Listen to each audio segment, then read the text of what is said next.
அதோட இன்னொன்னு வெக்கக்கேடு, இன்னைக்கு நகை திருடுவாங்க, பணத்தை திருடுவாங்க, இப்ப கிட்னி திருடுறாங்க. கிட்னிய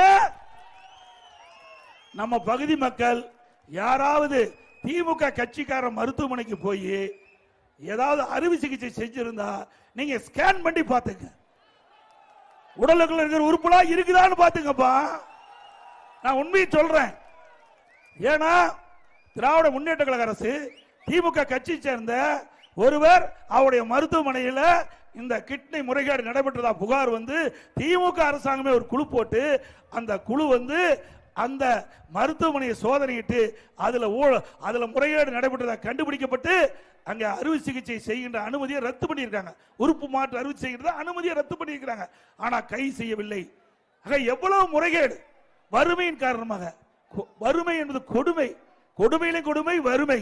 அதை பயன்படுத்தி ஏழைகளை பயன்படுத்தி அவளுக்கு பணத்தாசை காட்டி அவளை அழைத்து சென்று இப்படி கிட்னி முறைகேடு நடைபெறுகின்ற மன்னிக்க முடியுமா?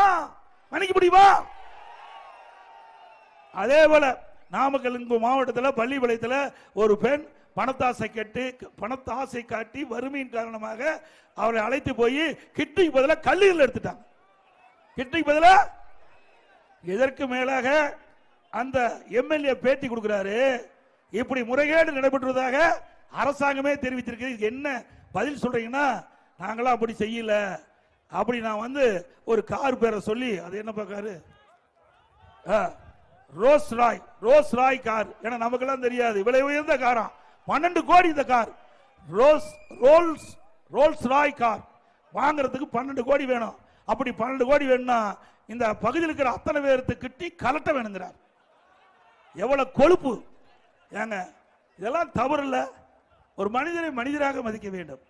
ஏழையாரும் சரி, பணக்காரும் சரி, யாராக இருந்தாலும் மதிக்க வேண்டும். ஒரு சட்டமன்ற உறுப்பினர் மக்களுக்கு சேவை செய்யக்கூடிய பொறுப்பில் இருக்கின்றவர் இப்படி பேசுவது சரியா? அண்ணா திமுக ஆட்சிக்கு வந்த பிறகு இதையெல்லாம் முழுமையா விசாரணை மேற்கொள்ளப்பட்டு சட்ட நீதியாக நடவடிக்கை எடுக்கப்படும்.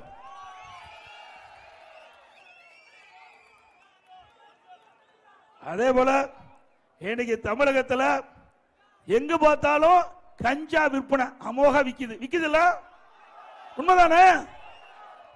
கிராமத்திலிருந்து நகர வரை கஞ்சா விற்காத இடமே இல்லை. கஞ்சா பல வடிவத்தில் வந்துட்டு, சாக்லேட்ல வந்திருக்குதான், என்னன்னு தெரியல. இப்ப இன்னைக்கு பார்த்தேன், ஆம்லெட்ல அதை கலக்கி போட்டு கொடுக்குறாங்க. ஆம்லெட் போடுறாங்க பாருங்க, அதுல கூட கலக்கி இந்த கஞ்சா போதை கலக்கி அந்த உணவு பரிமாறுறதாக பத்திரிகை செய்தி. ஆக எவ்வளவு மோசமான நிலைக்கு தமிழ்